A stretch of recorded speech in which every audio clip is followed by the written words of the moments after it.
Pamoja na majukumu haya niliyopewa, sitachoka kumtetea, kumsemea na kumpambania kijana wa Kitanzania. Lakini pia hata mahususi katika sekta hii ambayo sasa tunaisimamia, huko ndio nitaweka nguvu zaidi, ili ikiwezekana na sekta zingine waige mfano katika sekta hii ya namna ya kumsaidia na kumnyanyua kijana wa Kitanzania. Tunazo fursa nyingi katika sekta yetu ya mifugo na uvuvi. Na ninafurahi kusikia kwamba hata katika baraza hili tunao wafugaji, tunao wavuvi na tuna vijana ambao wanafanya kazi katika mnyororo wote wa thamani katika sekta yetu ya mifugo na uvuvi. Mimi niwapongeze sana.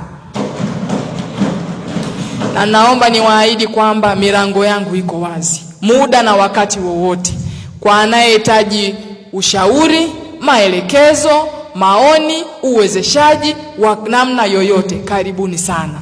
Wizara hizi ni za kwenu nyinyi. Sisi ni watumishi wenu nyinyi. Majukumu yetu ni kuhakikisha nyinyi mnaguswa na fursa zote ambazo Dr. Samia Suluhu Hassan ameziweka katika sekta zetu.